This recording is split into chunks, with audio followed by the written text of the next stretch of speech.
Welcome to Knicksfandom. This is an independent New York Knicks fan-based podcast, which was created by fans for fans. The show is hosted by L.A. Blackwell, Danny, and Flo. They'll discuss the issues surrounding the Knicks, the NBA, and various other sports-related topics. Join us. It's going to be a heck of a ride. Get out the way, yo. Get out the way, yo. You either with me or against me, yo. Win. This is episode 65 of our podcast known as Knicksfandom. The Toronto Raptors are your NBA 2019 champions, fellas.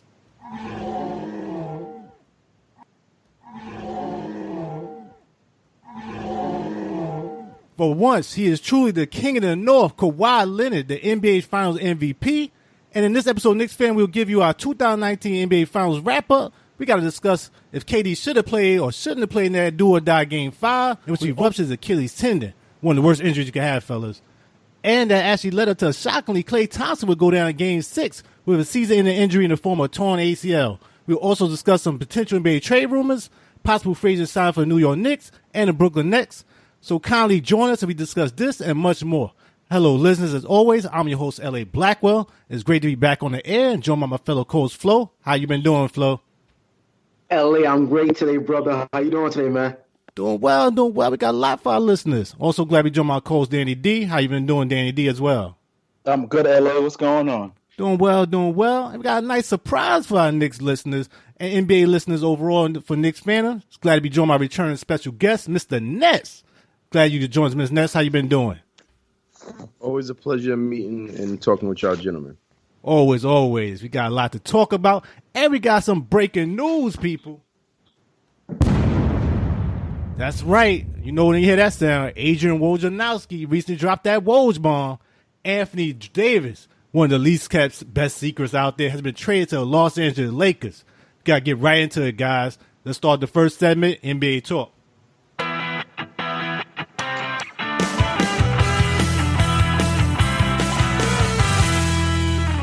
And we're going to get right into it, guys. First segment, Anthony Davis was traded to the Los Angeles Lakers for Lonzo Ball, Brandon Ingram, Josh Hart, and 3 first-round picks, including this year's number 4 overall pick in 2019. They're going to also swap picks going down to further years. We'll get into that in more details.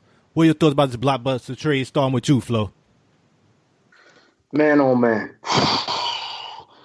This really sucks, especially for an NBA fan.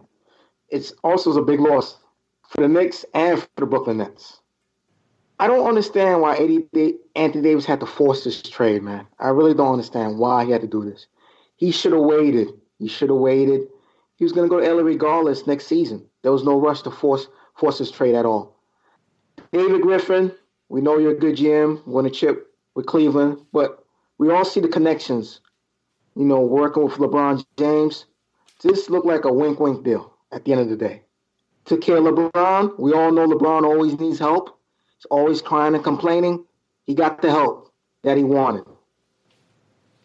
Yeah, I mean, not a secret. We heard it talked about before. Magic Johnson tried to make it happen, couldn't make it happen. He actually left and resigned before this could go down. What you think about Danny D? Yeah, but it's a trade that definitely, the Lakers had to do because they had to get another superstar with the agents of LeBron. And for the Pelicans, I think they got a good deal back because other offers wasn't there. And they got a lot for him. They got a lot for him for a player that didn't want to be there and said he didn't want to be there. So they had to do what they had to do. Yeah, pretty much. What you add to this, Mr. Nets?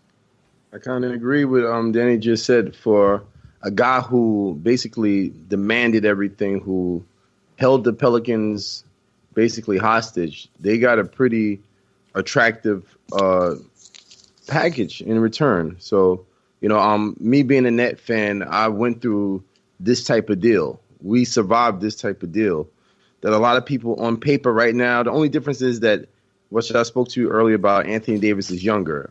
Garnett and Pierce were much older, so we got really no usage out of it. But when you start getting deals that's going into the year 2024, 2025, and you're still recouping assets back, it can be a long-term deal that can be plentiful for them, for New Orleans.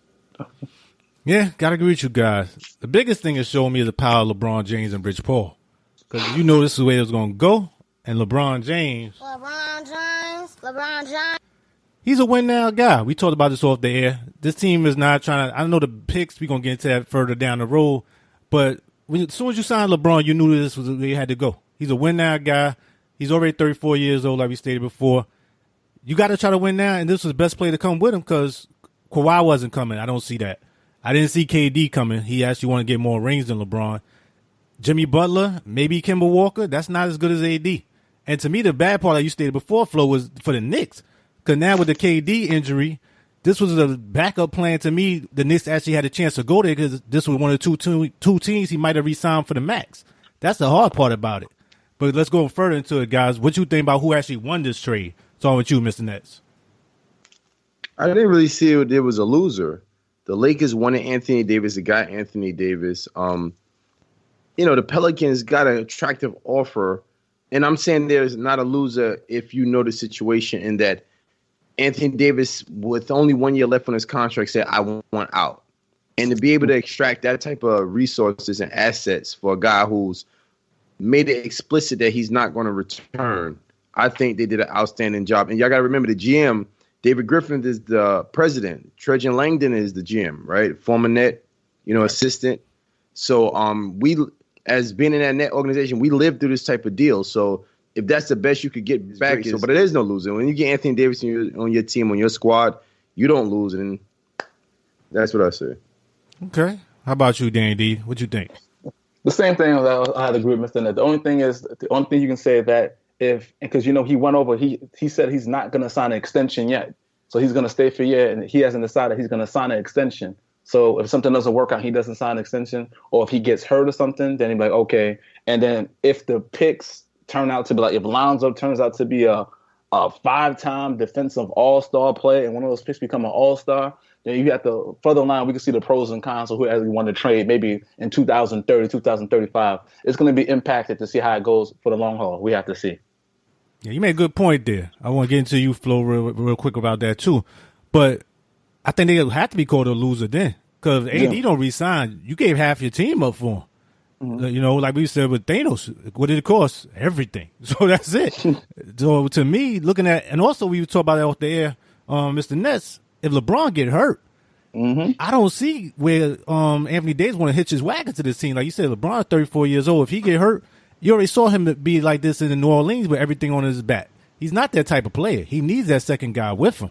What you add to that, Flo? No, you're exactly correct. You're definitely correct. LeBron is getting older. Like you stated earlier, he's 34 years old, turns 35 in December. AD is not really a number one option. He's a solid number two option, but he's not really a number one option. You took that Pelicans team as far as he can go. Yeah, he did. I think the loser going to be honestly going to be the rest of the NBA because you basically, if this team stay healthy, I'm putting them right there in the finals right there, to be honest with you. And that's why I'm going to get to the next question, guys.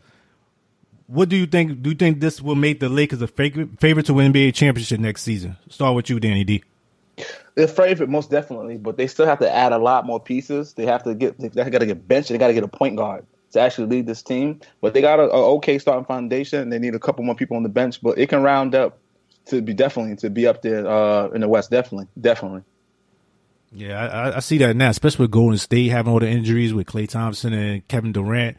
You already saw that Stephen Curry is not good enough to hold that team up by itself. So that's a big impact with that team. And unless you think Portland or Denver's going to really make that jump this year, I still say you got two of the top 5 players in the NBA. I bet on that every time to me. What else you add to that, Flo? What you think about that? Well, yeah, let me add on to this real quick here. I just want to report something according to NBA.com and ESPN. If the AD trade is complete on July 6th, the Pelicans will have $19 million in cap space. The Lakers would have $28 million in cap space. But if the Pelicans decide to complete the trade on July 30th, they would have $15 million in cap space, and the Lakers would have one max player slot. So the key in this deal, we have to figure out when this trade is going to be completed. Keep that in mind. That's number one. Number two, Anthony Davis have a 15% trade kicker. That equates to $4 million. if you're the Pelicans, why do you want to do the Lakers a favor? You'd rather have that $4 million going hurt the Lakers' salary cap, not their salary cap. So to me, in my opinion, if you're David Griffin, you want to have $19 million of cap space to sign a free agent or two. You don't want to do the Lakers any more favors as you already has with this trade yesterday. Yeah, and also, go ahead, LePaul. Also, keep in mind if they have one max player slot, it's going to be $32.4 million. If they have $20 million, they're going to have to spread that $20 million to either to maybe 3 or 4 players. The players that the Lakers are looking at, I'm going to give you a list of names.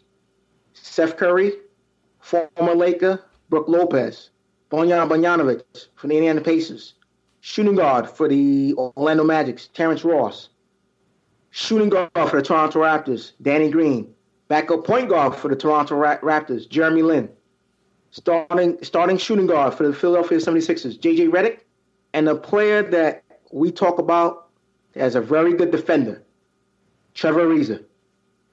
LeBron's favorite guy. He's going to be looking at. So. I'd be shocked if that happened. But, hey, he played with Lance Stevenson last year, right? You never know. Yeah. You never know. Now, that's the options. Also, another option I talked about, too, I think Derrick Rose. I actually would make a push for him, too. I think he'd be a good fit on him, especially where he's been shooting the ball last year. I think he'd be a nice slot for them. But I like about Bogdanovic as well. What you want to add to that, Mr. Nets? What you think? What's the chances for the Lakers winning the championship next year? It's still early on. I agree with a lot of the fellas here that they have to fill a lot of bench roles. They have no shooting. They don't have any guard play. Their point guard position is empty. You just seen with Golden State, even though Golden State was top heavy, when you have a injury and like was stated already that LeBron is going to be 35 in December. You know, when I hit 31, I started breaking down. Right, LeBron is a super athlete, right? So we start seeing it. Major players, Dwayne Wade, Dirk. So many NBA players started breaking down around 34, 35. Even with modern. Even LeBron averaged 27 points. Injuries occur, so having a bench and looking how you need to rest your players and going that route. Are they the favorite? With having LeBron and Anthony Davis, yes, they're the favorite right there. But they need to fill in a bench, and modern players are not going to be taking big pay cuts just to play with LeBron. When the names that they named, J.J. Redick is not going to take $5 million just to play with LeBron. Danny Green is not going to take $7 million contract to play with LeBron. They're going to want their $17 million, $18 million to play anyway. They may get a Jeremy Lin that's going to take a cheap contract. But a lot of these guys, and Terrence Ross, want to get a decent contract after the year he had. So it's going to be a challenge. No, y'all made strong points. I got to agree with y'all.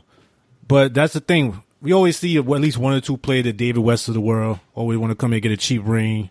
Boogie did it. He went extreme level and it hurt him. We'll talk about that as we go along in the show. But I think they're always going to find some. I still think Derrick Rose, those type of players who haven't won anything would like to take a chance with that type of team. But, time will tell. We'll see what happens. But that's a hell of a foundation right there to me. And you bail LeBron out. Because like I said before, I really didn't see nobody else where it was going to be as good as AD that actually wanted to come play with him. Jimmy Butler and the Boogie Cousin wasn't going to be enough to me. So hats off to Rich Paul with that. And Silver, you got to watch it, look into this. Because Applebee's 2 for $10 and all this stuff, this is what's going on. Nobody was surprised by this. I mean, I was surprised it actually finally went through, but to hear about this for months and months and still let it go through, that's something to worry about down the road. But anything else you want to talk about regarding AD and the Lakers or LeBron that we didn't go into, fellas? No, I have one question, too. They said that this is the fact that Julius Randle might not pick up his $9 million option. He might become an unrestricted free agent. Yeah, I heard that, too, for the Pelicans. Yeah, they need that dude. They do, but they give them options now. Because now with the draft picks, and also they backcourt is set, pretty good. That's not a very bad backcourt right there. If you have him and who's the other guy they got right there with Holiday? Zo? Well, with Lonzo. Lonzo and him. That's a nice little backcourt right there. Because now you let Lonzo be what he really want to be, a pure point guard. That's a big thing. And the pressure from not playing the Lakers, I think that's really hurt Zo and his development overall to me. I think it's going to help him a lot because now that everybody's going to look at Zion, and there's not that much pressure on you. Just play your game, and run up and down the court. You really can't do that with LeBron. LeBron demands so much of the ball. What else you want to say, Danny D? Oh, yeah, definitely. He got to work on that jump shot because they have no perimeter shoot, and that's the thing. They can't shoot. I'm talking about New Orleans. Oh, goodness. Oh, goodness gracious. That's true. That's very true. But listeners, y'all let us know what you think. What else you want to add to that? As we go to our next topic, guys, got to talk about the Raptors. They became the NBA champion by defeating the Golden State Warriors 4-2. But first, briefly, guys, what are your thoughts about the series as a whole? Starting with you, Danny D. It was a very, very interesting, wild series, man. It was like a roller coaster going up and down, It was definitely just stuck that, KD really couldn't play out there and they couldn't really get the full potential to see a Kawhi and KD matchup. But, hey, a win is a win. And it was, Toronto, congratulations. But it was a good series, man. Very entertaining. And it was wire to wire. Very close games. So it was very interesting, man. It wasn't like a blowout the last couple of years with Golden State blowing the Cavs out, just beating them up. So it was a good series for me. Yeah, I enjoyed it for the most part. Like you said, we wish you saw a healthy Kawhi, a healthy KD. But, all things being considered, at least the Warriors didn't win again. Not the same old thing like we thought. And Toronto, I wouldn't have picked them at the beginning of the season. What you want to say, Mr. Nets? I've seen the growth of certain people, right? Like Mazara Uri. Like, he's not a star president basketball expert right now. Like he's, reports are that Washington's going to throw a boatload of money at him. We've seen that. We've seen Spike Lee get supplanted as the celebrity troll. Drake is the super troll of celebrities right now. So we had that. And, we've seen that a trade that happened that I was doubting that I thought the Raptors was going to get bumped. Leonard was going to go to the Clippers or something like that. And they was going to lose one player that, because nobody wants to stay in Toronto because of taxes and things like that. Even though DeRozan isn't great, at least he wanted to stay there. And I thought that you need to get rid of Kyle Lowry, right? Right. I was wrong, right? So they got the championship. Kyle Leonard always was a great player. He went, when you make a deal, you want to see it go from beginning to end. You've seen development of people like Siakam, you've seen them go big. Like I've seen the NBA go back to big where, and that's a nice development with this playoffs. Like we've seen big men dominate. We've seen, Mark Gasol making that trade coming over there. We seen block shots. We've seen big men dominating. Where we was going small ball and everybody wanted to play small ball and everybody wanted to play the Warriors style. Then you say, hey, listen, we're big. We're going to play big. And the Warriors ran into that. I understand the whining and, oh, no, we Durant down and, Boogie Cousins. They was a ringer team anyway. So I don't get mad when the ringer team loses one of their rings, right? So I really had no problem with that. Like if this was football and a star running back tear his MCL, nobody. It's like that's a part of sports. Injuries is a part of sports. You have to play for the long haul. The Raptors had a bench. The Raptors and a lot of things that we talked about, and I heard that y'all talk about on the show, is that the Raptors sat Kawhi Leonard down on back-to-back games that a lot of people can critique. It played out in the long run.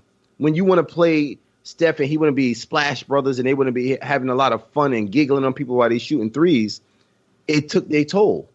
And you've seen these guys fall down like dominoes. And while Kawhi Leonard said that if it wasn't for what he said, load management, right, not putting the pressure on his body, it helped him in his playoff run go strong. So maybe even though we criticize them sitting down, these athletes, you see Klay go down, when you see Durant go down, and you see Kawhi Leonard going strong, maybe that's something that we need to accept. Drake, Tiger. Yeah, I told you what I'm saying. It was definitely something to see. And like you stated, I think this is going to help the NBA going down the road. Some of these players realize maybe they don't need 3 or 4 players to win a ring. And when you do have 1 or 2, you get a lot more publicity. So instead of you want to team up with LeBron, maybe you wanted to go out on your own like Kawhi. Because we all kept saying in the beginning with Kawhi, he's not the most, vibrant guy. He's not the guy who's going to get all these type of endorsements. And that's one thing he was really trying to push. But now hearing all this stuff about the claw, about the new sneaker, he got a whole country backing him, So sometimes it makes sense to go out there and go somewhere you really didn't plan on going. Remember, he was traded there. He didn't decide to go there as a free agent. So that makes a big difference. What else you want to tell that, Flo? LA, you made a great point in the beginning of the season when this Kawhi Leonard trade went down. You said that by Toronto trading for Kawhi Leonard, it's going to help the development of their young players. Specifically, you talked about OG Anunoby. The message you really is perfect, but you had the wrong player. Kawhi Leonard was a big influence for Pascal Siakam. He was the biggest difference in the NBA Finals. Let me read some real quick here. In their 4 wins, Pascal Siakam averaged 24 points and shot 59% from the field. In the 2 losses in the NBA Finals, Pascal Siakam had 12 points and shot 33% from the field. That was the difference in this NBA Finals. No, very true. Very good statistic as well. Also, the play of KD being hurt and then Thompson finally falling off. Because I really think that team was healthy, they would have still found a way to win. I think Golden State had too much for them. Because both those games, when them guys went out, the Golden State was winning. Both of those games, when Durant went out, they was winning. Same thing when Klay Thompson went out, they was still winning. Not saying they would have won if they was healthy. Same thing you could say with Kawhi. That's part of sports. We know that can happen. Like you stated, Mr. Nets. I think the biggest thing, looking at it, we talked about in the beginning of the season, was Masai Ujiri, like you stated. That guy's the gambler, man. He's Kenny Rogers. And I got to tip my hat to him. We talked about him getting rid of the coach of the year. And what's the coach of the year they had, fellas? Dwayne Casey. Dwayne Casey. Thank you, guys. Dwayne Casey taking a big chance on breaking up that team, knowing DeRozan was such a good friend of Lowry. And I heard they still wasn't talking right up to basically the playoffs. Like him and Ujiri was still not talking. So taking a chance of breaking up that whole camaraderie they had, and then also on Nurse, he's a first-time coach and winning a championship. That's a lot to do within that locker room and really putting everything there, because if that didn't work, he was going to be out of there. That was it. You had nothing else to fall back on. He basically put everything there. Even the Gasol trade, that was a tough trade we said before when they gave up a lot of their bench. All these things worked out for him.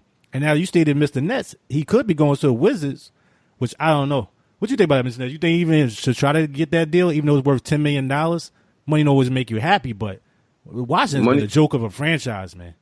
Money don't make you happy, but is a great cushion. You know, if I'm Messiah, if the money is out there, and you know, at the end of the day, that's what it's all about. Go to Washington.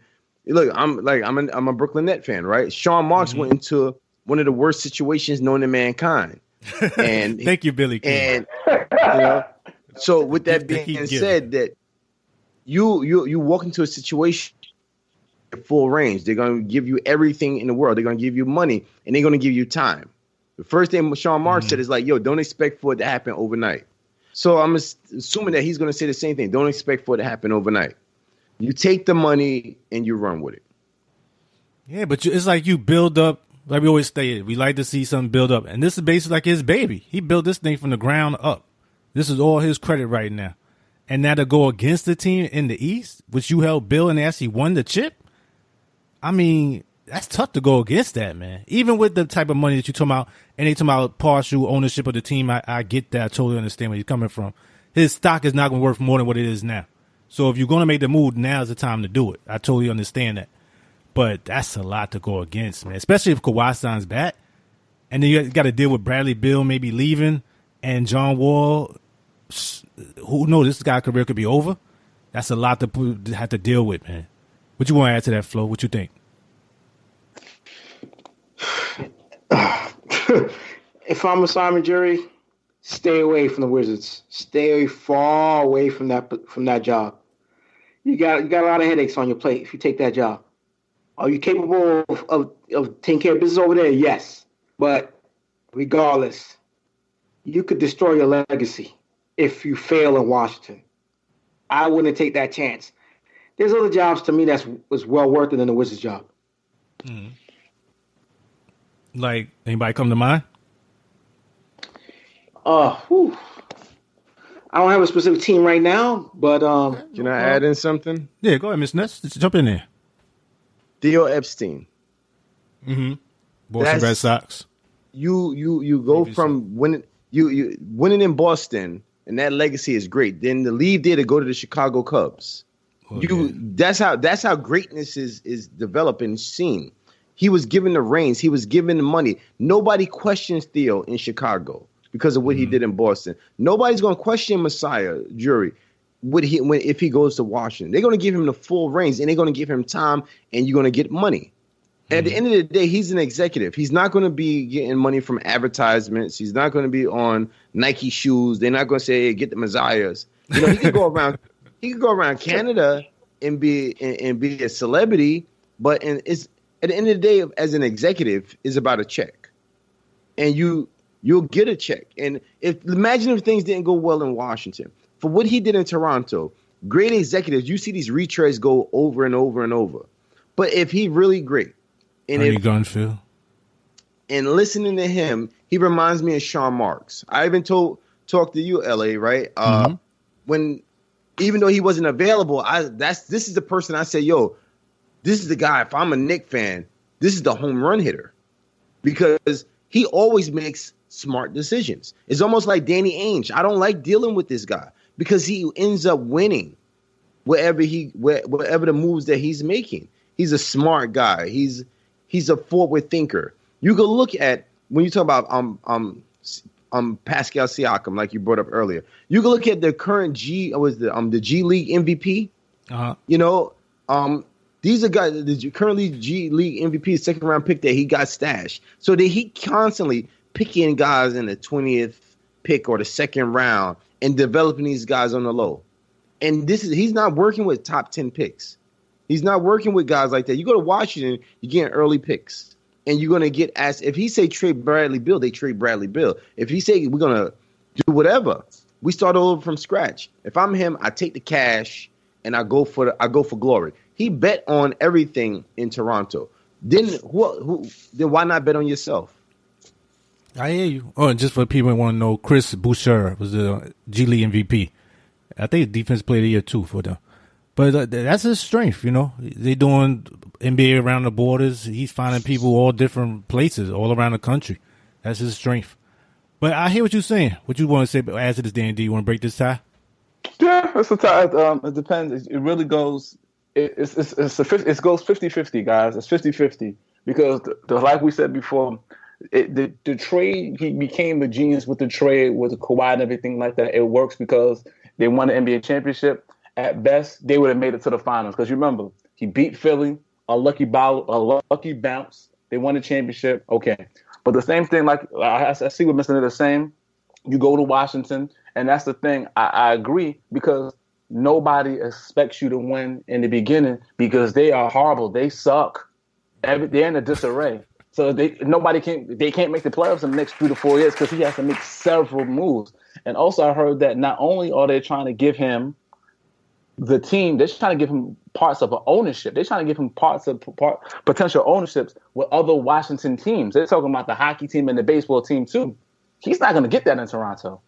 No, they don't have that type of money like that. Yeah, and because they have like a second owner or something like that. Mm-hmm. So that's what I'm saying. If you're getting ownership and things like that, but you got to get all that down in detail. He's a smart guy. If you're going ownership and stake and things like that, you might have to lead towards that way.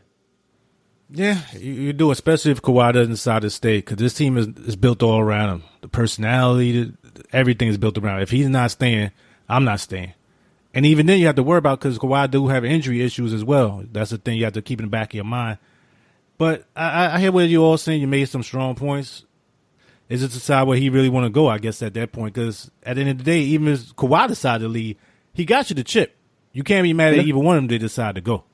That's the bottom line. He got you the chip. You never won anything in the NBA. You haven't won anything in 20 years or something since, Toronto Blue Jays or what have you.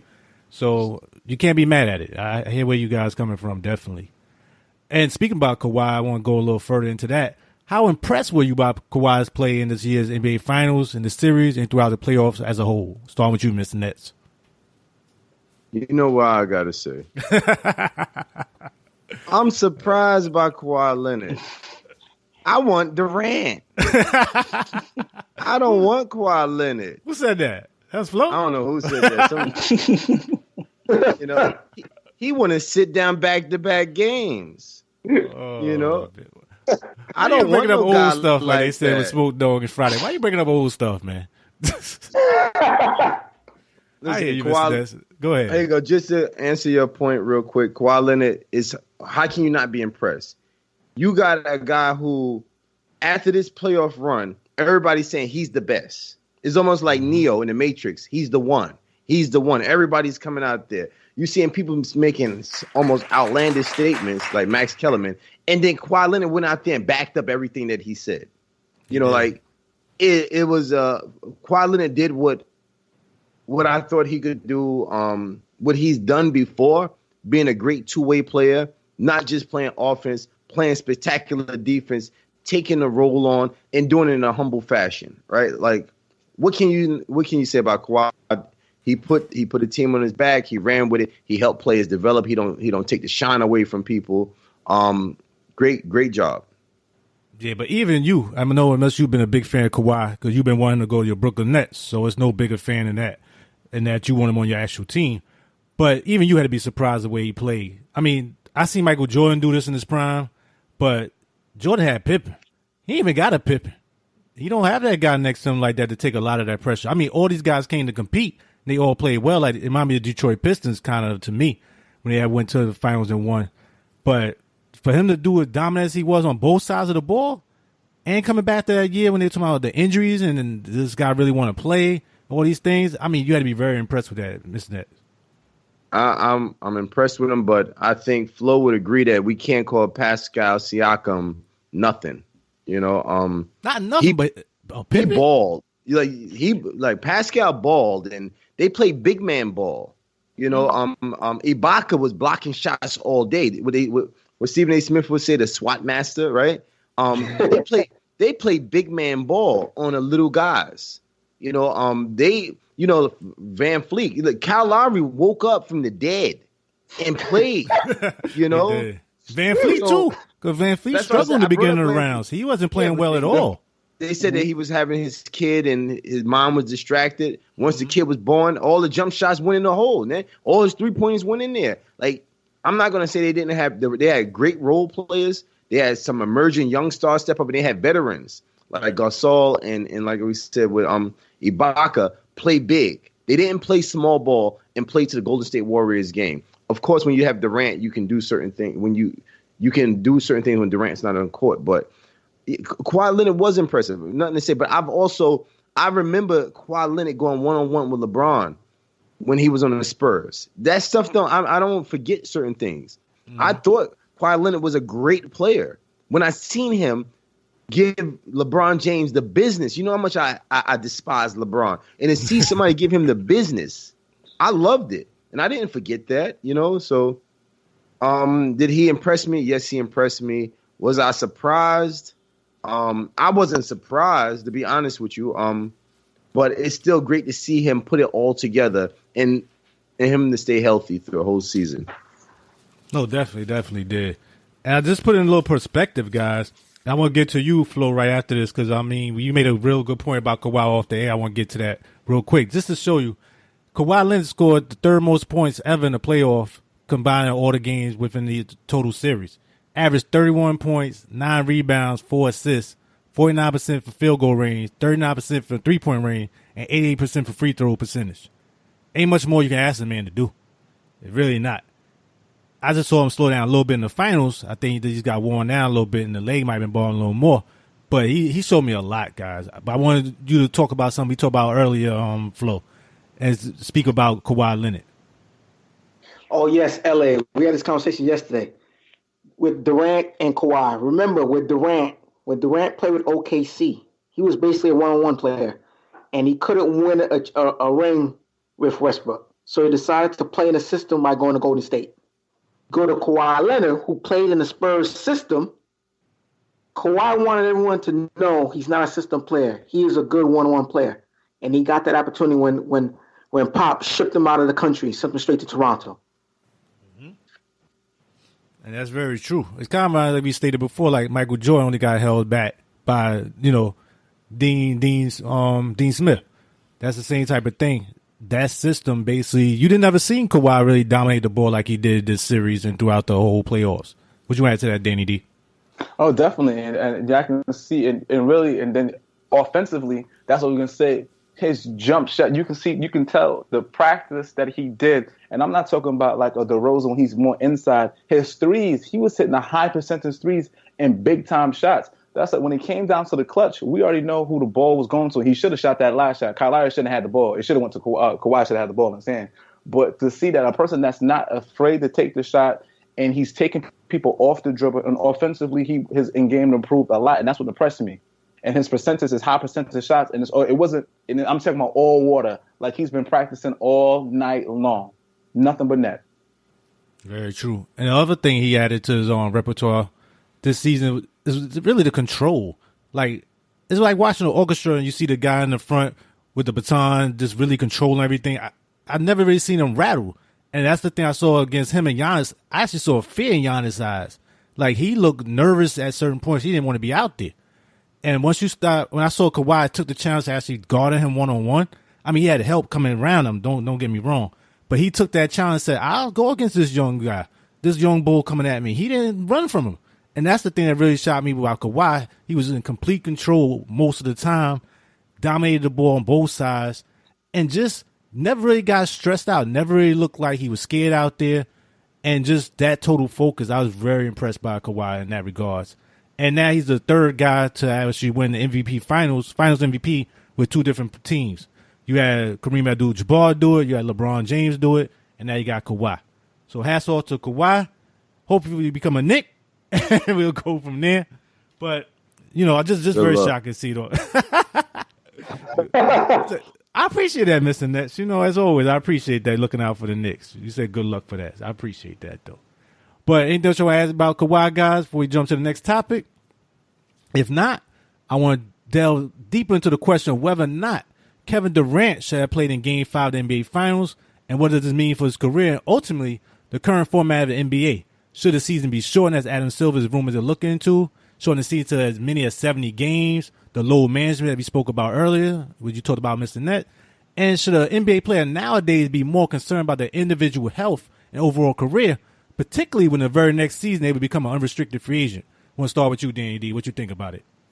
Oh, definitely the question with that. If I'm Kevin Durant, there's no way in hell I'm stepping on that court and playing.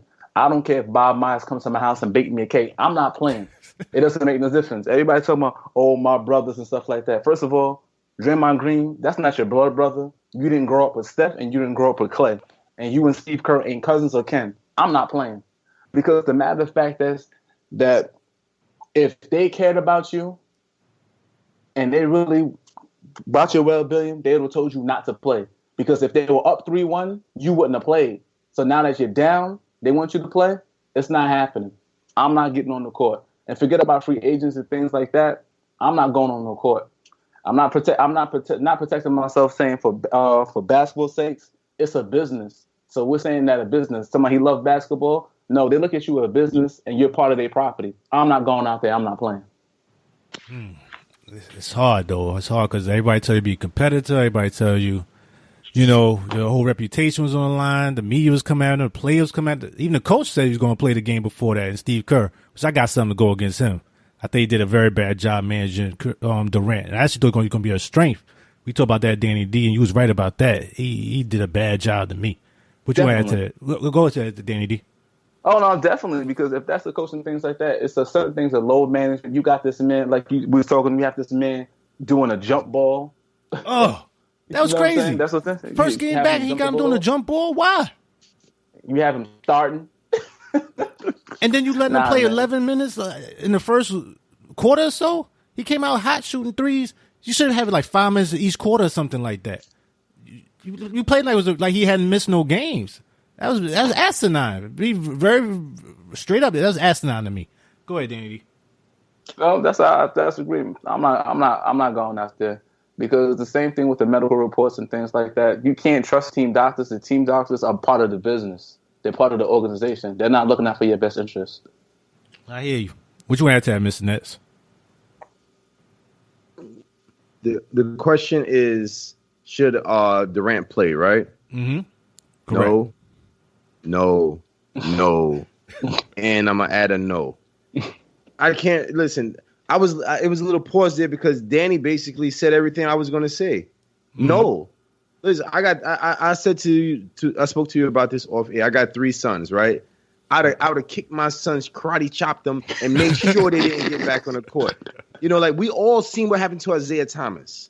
We all seen what happened with him in Boston. And everybody said, oh, that was sad. You wasn't smart. But then now we turn around and we say, oh, Durant should play. We just seen with it, and we blamed it on Danny Ainge, and you pushed this guy. And we seen how Isaiah Thomas right now is getting $3 million, $2 million contracts when he was a max player at the top of his game. And he went out there for the love of basketball. And then everybody called him stupid. Now we spin to Durant because it's the finals. The finals of what? The basketball finals or your career? You're 30 years old.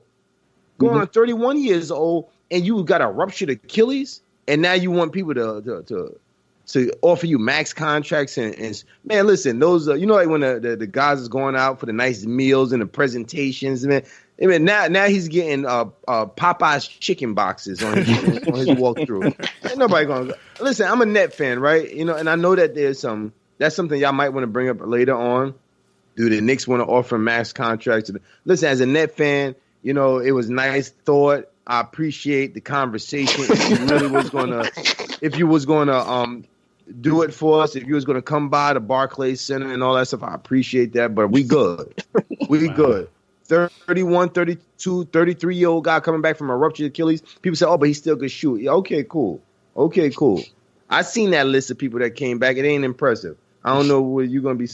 But basically, no. You know, and we got to think about it. You remember when Kawhi Leonard was going through his pain, and I love Pop. You know, Pop is like God to me, right, of coaches, right? Mm-hmm. So, but when Kawhi Leonard said, no, I'm not going to play. Now you seen what he done with Toronto. Everybody forgot about that. His altercations and spat with Pop because he looked out for his best interest. Yeah, he looked out for his best interest, and now he's winning. Durant looked out and did the whole brother thing, and now who's looking out for his best interest? Now he got to go to a Dr. O'Malley and have surgery. Yeah. So I would say no. I will always say no. After Isaiah Thomas, I would never go against a player. I hear where y'all coming from. And I definitely agree with a lot of points y'all made. But it's a lot to ask for a guy to sit down when you tell this guy to play and his NBA final and his game 5, and they would have crushed him. Honestly, I know if it was me, I would have played. But the biggest thing I think that hurt the whole situation is that I really think, like Jay Williams said on one of the shows, that it was misdiagnosed. Because to me, if you knew he was this hurt, you should have just came out and said it from jump. This guy is too hurt to play. Show the X-ray, whatever you want to show it. Let it be known. And then the Heat wouldn't have came his way. They already called this guy a cupcake. They already jumped on this guy for jumping on a team that had the biggest, most wins ever, and then going to the championship team, and they already had won, and then join that team. This guy's going to go down in history as one of the top 10 players no matter what, the way I look at it. And that was his legacy on the line. And you do not want to have that on you when you got people still go back and look at the videotape of Willis Reed coming out the tunnel. People still remember Ryan Lott chopping off his finger and still playing with the Jets and all these other teams. This is what people talk about. This is what people are known as. So to tell that guy who's a competitor to go sit down when your coach already said, oh, you can play. And Klay Thompson played the game before that and dropping 20-something points. And now you're going to tell this guy to sit down and he supposed to be the leader of the team? I can't be mad at the guy. I told you to do the same thing. But L, see, that's the thing, Mr. Net, we got to talk to him. So the thing, L, that's the thing. Because you're taking somebody psychologically. You understand what I'm saying? Because they're getting on him because he made a stupid move to go on a 73-9 team. I know that plagues his mind that he did that. So he's thinking, if I go out there, they going to love me. No, you're a fool because you got one of the worst injuries ever known to man in sports. So now for your life to be longer, you might not ever play the game again. That's the worst injury to have. You made your bed, lay in it. You went to a team that was all-stars. Listen, get healthy, go back next year and win a ring with a different team. And listen, everybody will forget that you didn't play, bro, because you went to another team and you made the playoffs and you can win a ring on another team. You would have been good. We would have forgot about that, man. That's what happens in sports. If I add in, LA, you call Kawhi Leonard a cupcake for the same thing. I've heard you. You called him cupcake. Who said that? When he was on the Spurs, And when he was, I'll tell you this. So you said come back? You told him to come back and play? This is what I said. I never called him a cupcake. I'm going to tell you what I was mad about what Kawhi did. What pastry did you call him? It might have been a Hostess Twinkie, but I don't know. The thing I didn't like what Kawhi did, and I still will hold that against him, is the same thing I held against Durant. I didn't like that when Spurs had made the playoffs, Kawhi didn't come back out there and support that team. This team was your team. Yes, they got mad at you. Forget Tony Parker. Tony Parker's an airhead. Nobody cared what he said. I know he got mad when all them players went against him, and Tony Parker came out and said, I had the same type of injury. I came back and played. And that's why I think Kawhi checked out and said, you know what? If y'all don't know how much I give to this team, I was already Finals MVP. Y'all can't respect that. I'm done with y'all. And like you stated, Pop didn't have his back, so I get that. But my thing was before that, this was all when Pop, wife had passed, y'all was in the playoffs, and this guy didn't even show up on the bench. I'm like, the least you could have did was show up on the bench. That's why I had beef with him. I didn't have beef with him play. I never jump on a guy and say, if you can't play, I'm not in your body. But I'm saying emotionally, I would have felt like Durant and felt like I wanted to play. Now, that's when you say, like you stated, Danny D, that's when the staff has to tell you can't play. You have to have competent people around you say this injury is that type of injury that it could escalate to that point like it did. Same thing with Klay Thompson. And he put on a big show. He came back out, hit them free throws. That's one of the best moments I've seen from a guy. And that stuff you're going to look back and say, this guy got a lot of heart. And he going to get his money. Because if Golden State do not offer these guys the max, that's crazy to me. These guys got hurt on your watch. That's their career, and they already got your rings, and you're not going to take care of them. If you don't want to, you should have to feel like you got to do that in their respect. They should still get their money. What you want to tell Mr. Nets? Well, from what I heard, they said they was going to offer both of those guys the max. You have to. That's what I. You have to. That's what I heard. But Danny D and me is on the same page. You can't come back and play your life, your career. You on the brink of getting paid. You're on the brink of putting your family. His family's probably going to be great. But put him super great. And also to continue your own legacy. You saying that the legacy is about this game. No, the legacy going to be next year, the year after, and the year after that. We still talking about LeBron at 35. Durant is younger than him. Durant could keep on going out there and ball and whatever. He could have been with the Knicks. And y'all could have been doing y'all thing. And then I would have been scared of the Knicks, right? But right now, I'm not worried about y'all. There's nobody there that can frighten, right? So he could have went on and continue everything on. And I agree with you that the medical staff, but what did Kawhi say? I'm going back. I always go back to the Spurs. Kawhi said, I'm going to go to and get my own doctors.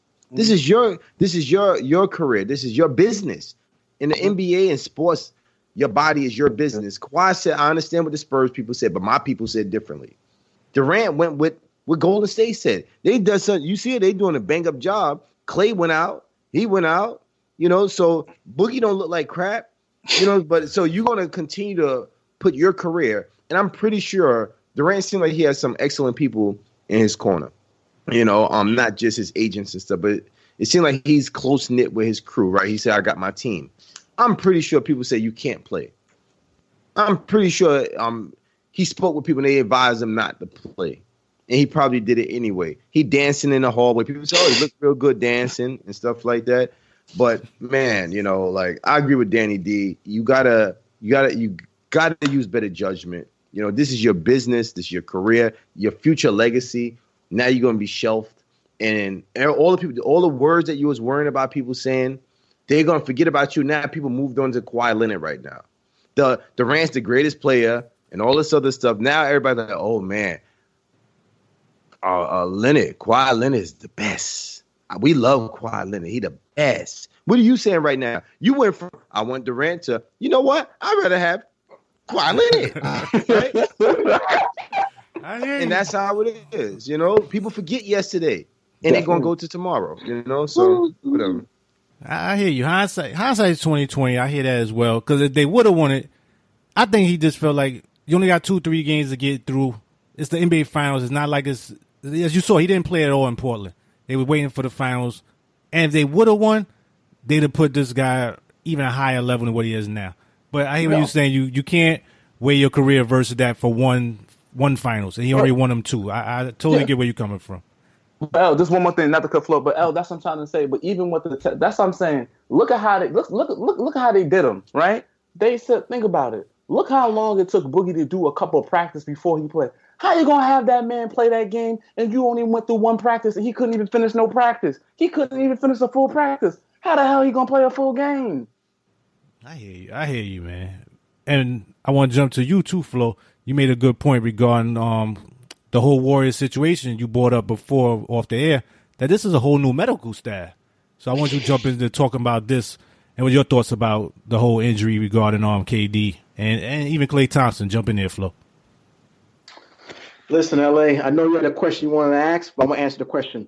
You asked who was the biggest losers in the NBA this season?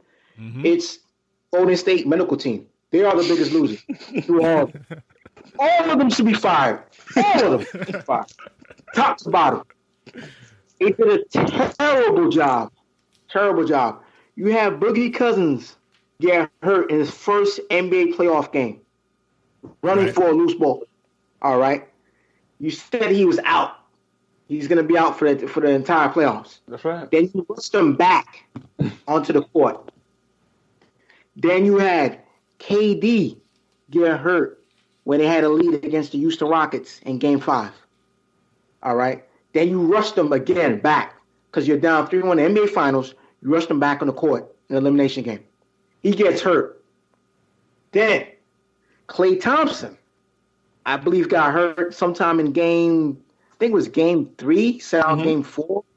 Set out Game 4. And he got busy in Game 5. And then in Game 6, tears his ACL. I mean, the entire Golden State Warriors medical staff should be all fired. They should be looking for jobs. If you're Bob Myers, the GM of the Warriors, you definitely need to invest in a new medical team. Search hard, search long, lo and behold. Because guess what? Durant left and had the surgery in New York. He didn't even want to have surgery with your doctors. He went to New York and had the surgery with Dr. Walter O'Malley. Same doctor that performed foot surgery for the Brooklyn Nets superstar, Karis LeVert. The same foot doctor. So again, for the Warriors, it's going to be a really interesting offseason. Medical team are the biggest losers in the NBA this season. No, you made some strong points there, Flo. And it's just tough. It's tough for KD. It's tough for Klay Thompson. I can't say the Warriors. You already got championships out of it, but it's tough for you now because now you're gonna reap what you sow with this one. If you gave him bad advice, you got both of your players out there that's basically gonna miss the entire next season. So it's basically gonna be the Stephen Curry show. Stephen Curry show. Man? What you talking about? They got that all-star, all-defensive, all-time NBA player, Draymond Green. What you talking about, man? Yeah, ask Siakam about that. LA. Go ahead, Flo. LA, you're forgetting one more thing. With the Warriors salary cap situation, you're going to offer Klay and Durant and also next year, potentially, Draymond. They're going to have a luxury tax they're going to have to pay because your salary cap is going to be around, you're giving these guys $250 million total in contracts. They're going to have a big luxury tax. They got to sit down and regroup and seriously consider try to start from scratch. Allow these veterans, they got to go. A lot of these veterans, like the Sean Livingstons of the world, Andre Iguodala's, they got to figure this thing out because it's going to be a different team next season. But not to cut you off, but they got to because remember, you got to think about it. Like I tell you guys, it's a business. Remember, they're going into a new arena. They got to sell tickets. Right. So they got to make sure they got these two all-stars. But like, listen, guys, it's going to be rough in the beginning, but we got KD and Klay coming back next year because we got to fill this bad boy up because they got to make money. So, they're going into a new arena and they got to get them tickets to sell. And just for your publicity-wise, I think you're going to have to sign, at least make the attempt, a legitimate attempt to sign KD or Klay. If they decide not to come back, then that's on them.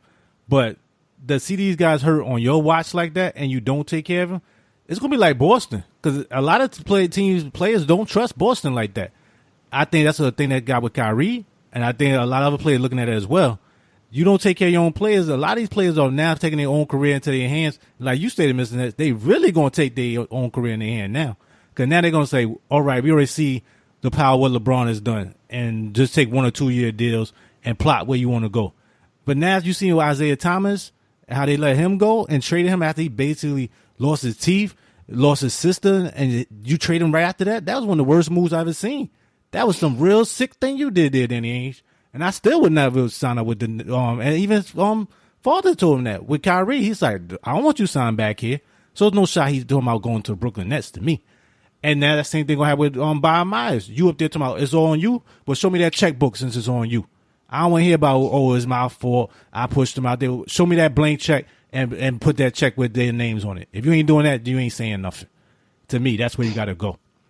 But to follow up on that, like you brought up a good point, Ms. Nets, I want to see what you guys think about as Knicks fans. Do you still offer KD the max if you're the Knicks?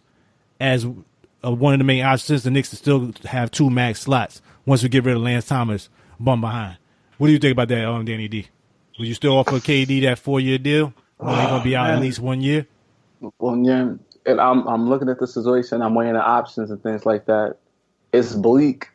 If like you said, you got to take chances and things like that, and you got to all-star, I might have to. It hurt my heart to do so, but I might have to.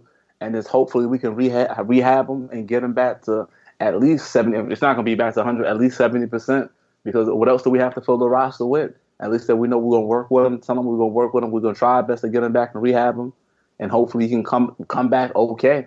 And we can work from there and see if we can get some guys to play with him. I know, but you don't want to end up with a Stoudemire situation for 1 year, maybe playing well. Yeah. Or he come back, like we stated, Mr. Ness, looking like Darren McKee did it on the Pacers. Because like you said, KD is not the most athletic guy. He's a tall guy. Tall guys, when they got them wheels start falling off, that's a bad look for him. Elaborate on that, Mr. Nets. KD, you already got my feel on it. Just one thing I just note there. Flo brought up Dr. O'Malley. You know, he's a net physician. You know, one of our doctors that works with us. You know, just to throw that out there. That's why, you know, we have world class physicians. Any free agents is listening. This is an infomercial, man. You're gonna get well. We have a top performance team, a top medical physicians. You see, when Levert went down, we took care of our kids. We take care of our people. We did not bring him back to the absolute last minute. And you've seen how he performed in the playoff. He was 100% healthy. That's what we do for our people. So if we get Kyrie Irving, he's going to get the best medical service, best medical treatment. And that's the reason why he flew to New York, but he dealt with the net staff, you know, just to throw that out there. Right. Okay. Now bringing it back towards the Knicks. You know, listen, y'all viewership is going up, right? You know, you never know who's listening. You know, I'm always going for the Nets, right? But with that being said, Durant. Listen, I already studied for my Nets. I don't want them, but this is a legitimate debate that I'm even having on net blogs where people say, no, we got to get him, sit him out this year, and then you get a healthy Durant. A diminished Durant a little bit is better than all these guys in the NBA, and I question. Is it? He's averaging 25, 26 points a game. You drop down 20, would you drop down 4 or 5 points a game? Then he's putting up Tobias Harris numbers. And he's older. But to jump in there real quick, the numbers kind of drop because you got so many weapons. You take him off the Golden State Warriors, he's going to get more opportunities to shoot the ball. What was his numbers in OKC then? What was he before? It had to be like 28 or something like that? Like 25. You get what I'm saying? Like, it was the same numbers. Right now, in Golden State, he was more efficient. I was looking at it, right? He went from shooting like 46% to like almost 50% from the field. You know, like, he was more efficient, but the points, the average was the same. Now you're getting an older guy. Like I said, when he really get back rolling, he's going to be like 32, 33 years old. Coming back, when Danny and me saying the same thing, and a ruptured Achilles that's the mother of injuries, you know, for NBA play. That's your explosion. You know, like we done seen the best of the best get that injury and they turn into Boris Diaw looking players, you know? You know, Rudy Gay, you know, you may say he's not all that athletic. You just said KD not all that athletic. You know, he came back a shell of himself from averaging 19 to averaging his best since coming back was 14, you know? and looking sloppy out there, looking like Larry Holmes, you know? So that's when you come back, when you have that type of injury. I understand modern medicine has advanced and you're dealing with the best of the best medical service, like Mr. O'Malley of the, one of the specialists that work with the Nets. You're getting the best of the best service. But with that being said, history has shown us that it's a debilitating injury, especially the older you get. We see how Boogie younger, even though he's heavy, I don't know if anybody feel comfortable giving Boogie $20 million right now. And it was a point where you would have gave Boogie a max without a hesitation. And now you may be questioning $20 million for Boogie. And he young. What, he like 27? 27, 28? Like, but you questioning giving that type of money up because of the injury that he had. So I would be skeptical. But if the Knicks want to do it, and I understand it's legitimate. Like right now, there's no hope for the Knicks in free agency. There's nobody y'all can get that's going to be a difference maker. I hope you sign Chris Middleton. I hope you get guys like that and max them out. That'll make me so happy to see the Knicks get Chris Middleton. But without that being said, this is Knicksfandom, right? It's legitimate that you can sign them, put them on your bench, let them rest, because I don't know who else you're going to get next year. And then you let your young guys develop on the bench. Develop this year. And then he's going to walk into a situation where y'all probably still have another max slot. And then other free agents, whoever is available or who's disgruntled, can join that team with the Durant, with the plethora of players that you currently have. That may be a smart move and maybe one of the few moves that you have available for you if you really want to be in contention. Yeah. And Boogie, just for a stat checking, is all 28 years old. And the last 5 years for Durant, he basically averaged, I should say, 28.2 points, 25.1, 26.4, 26.0, and 25.4. So he's basically in that range. He's a 27.0 scorer. So that's what Durant brings to the table. And I hear where you're coming from, Mr. Nets. And that's basically going to have to go. Because if you don't get Kemba Walker, you don't get Kawhi, that's the dream thing at this point. Which is very hard to see those guys going, because if I'm Kemba, I'm signing that check with Hornets. May give a small discount, but I'm not leaving that because you're not getting that nowhere else. You're not getting those type of endorsements. I'm sorry, he's not that type of guy. Kawhi, he pretty much can choose where he want to go, but it's going to be hard to leave a team he actually won a championship with. And like you say, even somebody want to go to L.A., I'm really not sure where he want to go. He doesn't talk that much, as we know. But like you stated, Mr. Nett, that's the main thing you have to look at, because this really messed up the Knicks. If we're going to get into that a little more, is that you don't have that many options now. And AD was the forward guy. And if he decided to stay with LA, you really don't have that option now either. Because I don't want no Jimmy Butler. I don't want no Boogie Cousins you just talked about. You can't just waste that money and then just be stuck with those type of players and just say it's going to be a 7th, 8th round seed. It's not worth it. What's your add to that, Flo? LA, I want to talk about what was reported, and then I want to ask Mr. Nett a question. In regards to me listening to a show, I think it was The Herd with Colin Cowherd.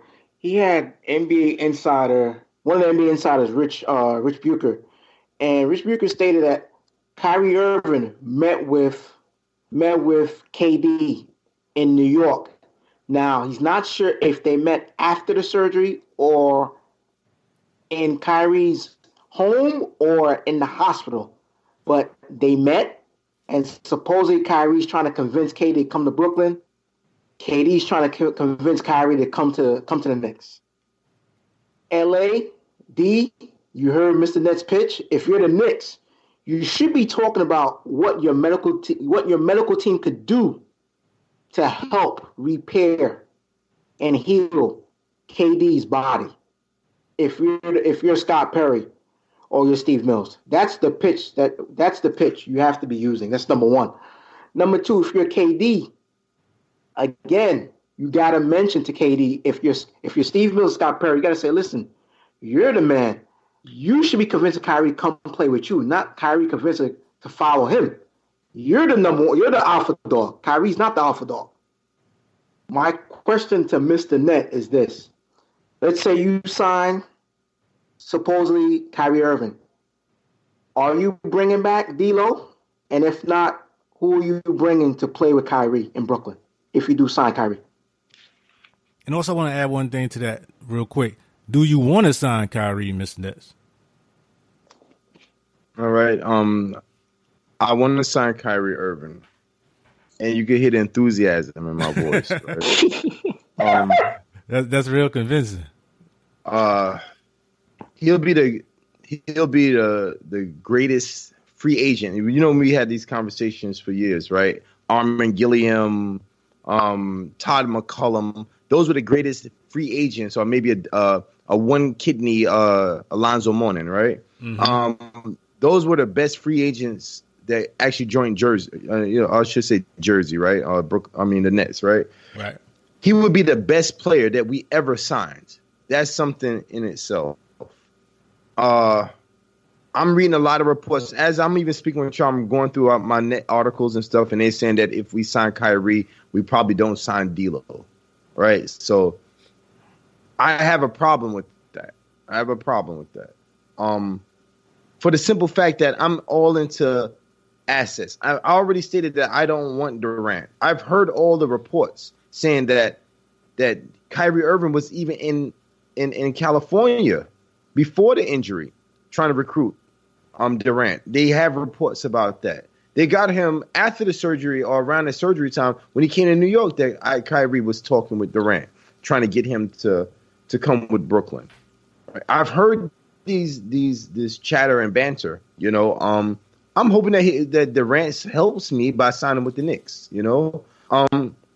But just to say, do I want Kyrie Irving? Yes. Like he's a talent player.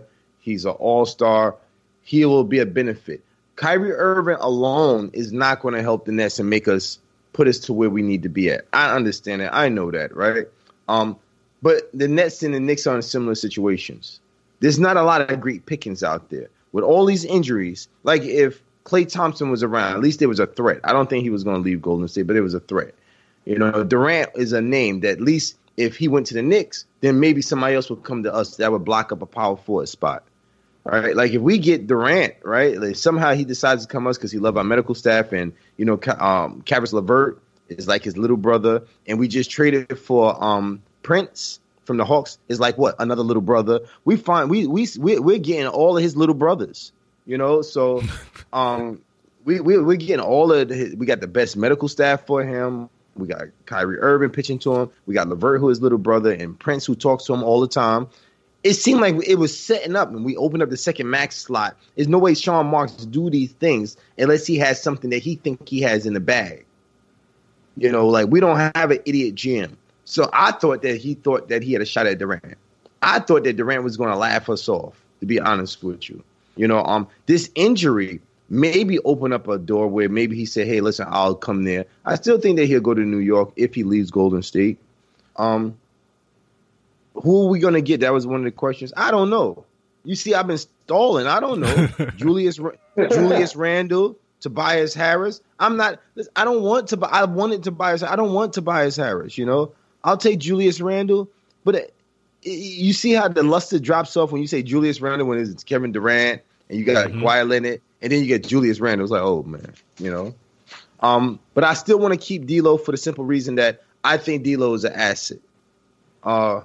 Even if I would play both of them together in the backcourt for this first year. If it don't work out, D'Lo will be 24 years old, and I could trade him to Phoenix for probably their first round pick. We just saw how Kyrie Irving got traded from Cleveland to Boston, and I got them a number 6 pick overall. People are assets. If we re-sign him, Otto Porter was traded with that horrible contract that he had. Chicago gave up assets for him. I don't want to just let a guy that we helped develop walk and we don't receive anything back in compensation. So my main thing, and one of the things is that I want to retain him, even if I don't sign another power forward, because then we may be in a similar situation that this year I'm not going to win. I can look and say, okay, Kyrie Irving, D'Lo, it looked cute on paper. It ain't going to work out, but fine. We might make the playoffs with that because we still have LeVert. And then next year, we end up using one of these guys as an asset and maybe getting in some more talent and keeping the wheel rolling. But other than that, honestly, we might sign a Julius Randle right now that the Pelicans got Brandon Ingram. Maybe they don't re-sign him. Maybe we go after him. It's not as attractive, but what else you going to do? No, I hear where you're coming from, and I think we all both in the same boat, Brooklyn and New York. This injuries really affected both of those teams' potential landing spots, and Kawhi winning the championship. I think that if he had not won, he might have been more open to going to different places. It's kind of hard to do that now as you won the chip. And then also they said the AD deal. So a lot of those things really changed the whole geography of where we thought it was going to go free agency-wise. What else you want to say, Flo? No, you're right. This is not going to be the best offseason, but it started with the Anthony Davis trade yesterday. We'll see what takes place real soon. We'll see. Hopefully some good news for both New York teams. But we'll see. Yeah, and that's the thing, like you were saying, D&D, it's like I've been flipping back and forth with this KD thing. I've been gung ho. That's the guy I really wanted him to get. I thought he actually wanted to come here. I'm big on people who actually want to go there. I think that's a big difference, especially in New York. I said it before with the Randy Johnson thing in baseball. When you don't want to be somewhere, New York going to eat you alive. So let's see that guy actually wanted to be here and actually was one of the top players. We haven't had that. We had Melo, nice player, but not one of the top 10. You never thought about him like that. Same thing with Stoudemire. He was not the player that he was before. So to have a top 5, 10 player, I would say top 5, top 3, maybe top 1 or 2 at the time before he got hurt. They actually want to come here still 2 or 3 years in his prime. That's a good move for them, especially if you have somebody that's coming here to join them. But now, like you said, hopefully the Knicks get Barrett. They'll lose again. They'll be back in the once they'll be back in the draft. You'll get another chip with that, like you stated, Mr. Net. And now maybe if Knox plays well, like I said, I still thought he'd be a good fit to go with Durant to teach him some things. And you hope that build. You hope this will actually give him some time to actually get healthy if you go that route. But that's not the number one option. I'm still trying to go those other plays. Like I stated, it might be a dream world, but you got to take the chance of it. That's just the way it is. But I want to ask you guys for NBA Fast Break, anything else you want to discuss regarding that, starting with you, Danny D? Like we said before, it's very, slim pickings, and then we just got to take the chances, like you say. And this is the probability, and we just have to go with it. That's pretty much it, man. We in a rock and a hard place, like a lot of other teams in the NBA right now. And that's the thing you really have to look at. It's not that many players that can change your franchise around. It's not like baseball. It's not like football. It's only a few players on that court. There's only 5 players there, so 1 or 2 players make a big difference. If you don't have them top 10 players on your team, you're not going to be contending. That's just how it is. Toronto's not going to contend without Kawhi. Lakers not contend without a healthy LeBron. That's just how it is. And that's why I put them as a favorite right now with AD. But like you stated, Mr. Net, time will tell with that, and injuries and who they get for depth, all that's going to make a big difference. But as we come to the ending of the show, guys, I just want to ask y'all, who is your big winners and the losers for this year of 2019 as we go into the offseason and start going to the draft this week as well? Starting with you, Mr. Nets. Well, I told you the name I was going to get with, so I'm going to continue with that. And individual, that was Boogie Cousins. As a winner, right? Boogie Cousins is a loser. Oh, you want the winner or the loser? No, I'm joking. Boogie's a loser. Okay. I didn't catch that one. I got you. Yeah. Go ahead. So y'all already know Boogie betted on himself. Oh man, when I read when that article came across, that AP article came across saying Boogie Cousins signed with Golden State, I almost threw up. I said, this got to be kidding me. I think I text you, LA, man. I'm like, yeah, I heard, man. Like, I'm like, come on. This is why I hate the NBA. That's why I went on my rant, saying this clown, this coward, and it was great to see him lose, right? But he betted on himself, thinking that, okay, I'm going to go with Golden State, get me a cheap ring, showcase myself in the playoffs, and get a good contract. Mm-hmm. Now, he looked horrible. No, he did. He looked so horrible. I don't know what anybody will invest anything in him because, he was on his good behavior. If you get a contract, a long-term Boogie Cousins signed, playing the way he looked, and we haven't seen how he could be if he was healthy this year. Mm-hmm. So I still don't think I think he has to take another cheap contract with Golden State and try it again. So I put him down as a loser. The loser, right? Go ahead. And who's your winner for this year? Winner, I'm gonna go back with Jury. the Raptors GM. He bet. I love when Masai when you bet it all and you come out roses. Because he could have came up flat. So the players that he drafted end up blossoming. It's like when everything happens at the same time. Like you brought up earlier, he traded for Marc Gasol. It worked out. To put somebody like Serge Ibaka on the bench. I'm like, you got $100 million guy on the bench. When you win, everything looks great. Kyle Lowry. I'm like, man, you should have got rid of Kyle Lowry and kept DeRozan. Everything worked out for him. I don't know what didn't work out for him. And he still got young players still developing. So I think that he came out a winner. No, definitely hear where you're coming from with that. I agree with a lot of those points too. And like you were saying with him, that was a big difference is that everything fell for him. Everything at the end of the day, you got to look at Masai bet on himself and it worked. I mean, if it didn't work, he's going to blow it up anyway. We talked about it on the air. He said he's going to have to blow it up. This team went as far as it can go. But to see if we're from one extreme to the other, that's major. And we've seen this happen before with players, guys. We saw this with Karl Malone, Gary Payton. They joined the Lakers, tried to get a cheap ring. Didn't work for them either. Charles Barkley tried it when he went to Houston. Didn't work for him either. So this doesn't always work out. Sometimes it does. And the biggest thing with Boogie, and that's another reason I was happy Golden State lost, is the complaining. Them guys complained all day long, him and Draymond Green. It was annoying just to see that constantly. So do you really want that type of guy on your team who didn't bring his best game, complaining half the time while he was there, and now, like you said, still want to get max type of money? Boogie really hurt his stock at all. I mean, big time, like we stated. And we ripped him, too. We ripped him at the very beginning when that happened for the most part. I think Flo was the one guy who was trying to give him a little love, but we jumped on him, too. But talk about your winners and losers of this year. Thank you there, Mr. Net. Starting with you on, Flo. And like I mentioned earlier, the biggest losers is the Golden State Warriors medical staff.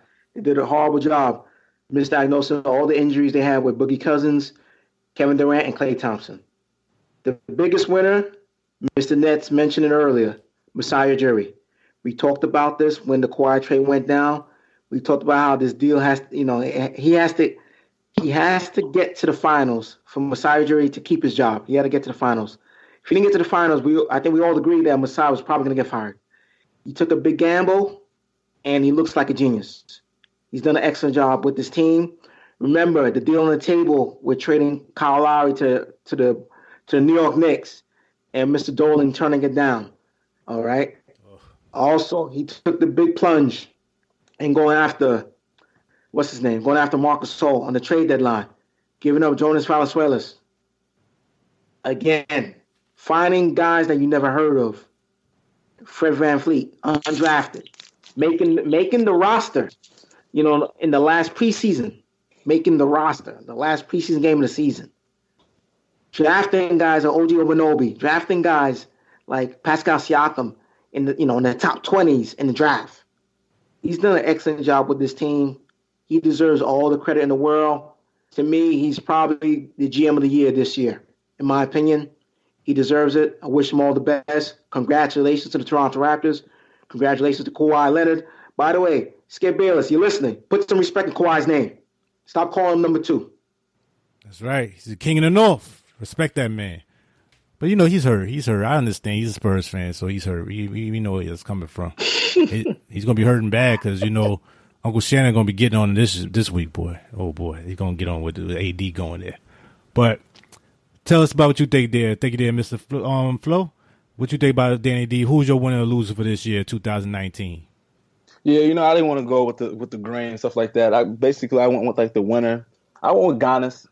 He had a good year and things like that. Just a heartbreak. And I just go with him because he had a heartbreaker in the finals, but then he actually know what he did wrong in the finals. So he can actually get a jump shot this year. Over the summer, he can work on that game. So I gave him to be one of the winners. And the biggest loser, I could have went with Boston. I could have went with DeRozan too. DeRozan, horrible year for him. But I'm gonna have to go with Boogie. I'm still on Boogie for having the. Not only did he sit here and lie to us in our face, tell us that no team wanted to give him money. The Pelicans offered him a $20 million a year after the injury, and he sit there and said no team wanted. He went over there, devalued his stock, played horrible in the playoffs, had injuries, and they came out to be the biggest losers this year by far. It's hard to go get what y'all guys saying. Gotta agree, but just to throw in two other people that we haven't already talked about, I'm gonna say I would have went with Boogie for the biggest loser. I would have went with Masai as the biggest winner, but just for to change it up, I would say Tobias Harris. To me, he's the next biggest loser to me because he left that team with Denver. I was upset. We didn't even get a chance to talk about that. I thought that team actually had a good fighting chance. They was building around each other. He was the best player on that team. Not with the Clippers. And they traded him, and they still made the playoffs. They still made the playoffs with Gallinari playing like trash. They still was able to give basically the Warriors one of their toughest tasks to me. When you look back at it now, they was one of the most competitive rounds against them. And this was guys trying to get max money. He went to Philadelphia and he disappeared. Jimmy Butler actually stepped up. Him and Embiid. Those two guys stepped up. Tobias Harris was the no-show. Even Mr. Ness, you was one of the biggest fans of Tobias Harris. You haven't talked about don't want him no more. So to me, he took a big hit, and he doesn't look like what you thought anymore. And the biggest winner next to Masai is the New Orleans Pelicans. This team was dead in the water. AD was going. You had no real option where else to go. You got moved up in the top pick, which should have been the Knicks. I'm going to continue to say that. That draft messed up everything. Because had Zion Williamson not gone there, he would have went to the Knicks like he's supposed to, which would have gave the Knicks a chance to keep Zion or even trade him for AD. Because no way you make that deal getting rid of AD if you don't have Zion there. You cannot build around anyone with Holiday and Randall. You can't sell that to that team. As soon as Zion came there, they got 10,000 more people sign up for season tickets. So that was a huge move to me. Pelicans never should have got that pick. Even Gentry was dancing around. You could see in his face. That brought them new life. That gave them new energy. And you could actually tell AD, all right, now we can go. We can go and make this deal, get all these picks. Nobody's going to be mad at this team. That gave them new life. New Orleans Pelicans, y'all the biggest winner next to Masai Ujiri to me. But, fellas, as we come to the closing of today's show, I want to hear you got any closing remarks for the day. Let's start with you, Mr. Ness. As we very much appreciate having you on the show. As always, you're always welcome. Please give a closing remarks for today's show. You need to add a little more sound bites, right? Like the little music that you put in there. Like you need the little crybaby every time you talk about the draft. I want to hear that Aaliyah. Listen, you didn't get the draft. It's a draft, man. It's a lottery. You didn't get it, man. You're gonna have It's RJ Barrett. lottery. Be happy, man. It didn't happen. You was banking on it. It didn't happen. Don't worry about it. Maybe Zion gonna bust his ankle or something. Who knows? But either way, I appreciate y'all guys having me here. Always support the Nets. I'm sorry, it's the Knicks, right? But either way, don't worry. I'll edit that out. Don't worry about it, guys.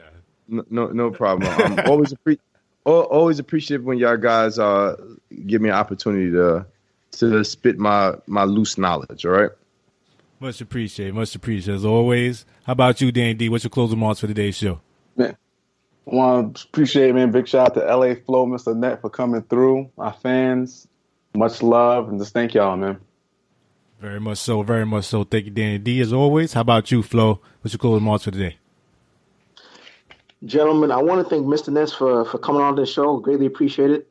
I want to thank ULA and Danny D. I want to thank all the listeners. We're all over the place. YouTube, Spreaker, iTunes, Spotify. Also, I want to say a happy Father's Day shout out to my father and all the fathers around the world. And one more thing that I've been harping, I'm going to keep saying this again. For the Knicks and all the Knicks fans, trust the process 2.0. Draft begins this Thursday. Very much so. As you stated there, Flo, definitely. Happy Father's Day to all the fathers out there, all the listeners. Big happy Father's Day to you, Mr. Nets. As you stated. Thank you. Very much so. Always welcome back. Thank you, Dan D. Thank you, Flo. As I always say, couldn't do the show without you guys because it's true. Thank you to our listeners, our subscribers. Keep it going. Keep letting the people know what's going on. We got your back talking about the Knicks. Got to talk about the draft coming up. We're going to have some more big surprises for y'all. We're out there for you. Thank you very much. As always, see ya.